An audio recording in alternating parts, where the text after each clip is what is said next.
presented by PY Films. PY Films. गलती के सजा दै छै जब दूसरे से शादी करेंगे तो हमरा सब प्यार किया केला प्यार किया केला काल्हे तो हरियै तो बराती छोड़ के जही ससुरावा गे इतने बता दे हमारा से जानू हेलो कौन कसुरावा गे। चंदन प्रेमी की आवाज में गाना सुन रिमिक्स। हरियै तो बराती छोड़ के जही ससुरावा गे इतने बता दे हमारा से जानू हेलो कौन कसुरावा गे।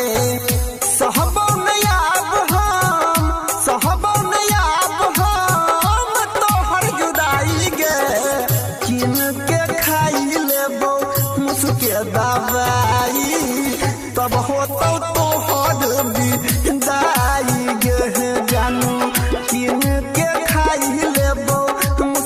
दवाई तब होतो तो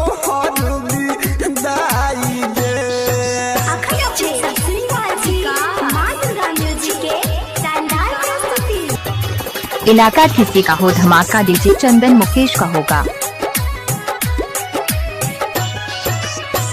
पानी में बहैबे सब सोचल सपना में छुरी मारी दिल में जैबे दोसर के अंगना। चंदन डीजे आपका गांव कहाँ है? मेरा गांव है पुखराम कचैया। पानी में बहैबे सब सोचल सपना में छुरी मारी दिल में जैबे दोसर के अंगना। हाथ में मेहंदी रचाइबे हाथ में मेहंदी रचाइबे जैबे तू भुलाई गे किन के खाई लेबो मुसके दवाई तब होतो तोहर विदाई गे जानू किन के खाई लेबो मुसके दवाई तब होतो तोहर विदाई गे।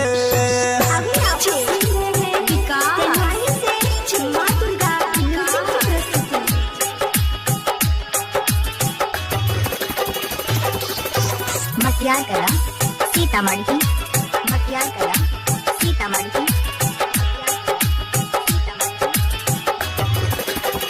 Music by Parveen Yadav.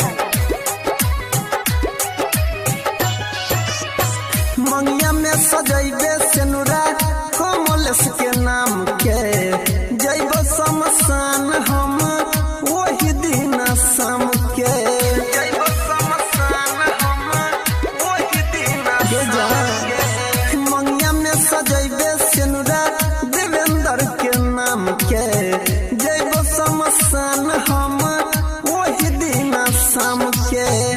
Yadav Anil के यादव अनिल के तू बैले मुआई गे किन के खाई लेबो मुसके दवाई तब होतो तोहर विदाई गे जानू किन के खाई लेबो मुसके दवाई तब होतो तोहर विदाई गे।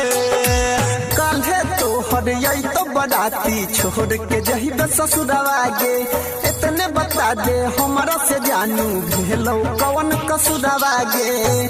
सहबो नयाब हम सहबो नयाब हम तोहर जुदाई गे किन के खाई लेबो मुसके दवाई तब होतो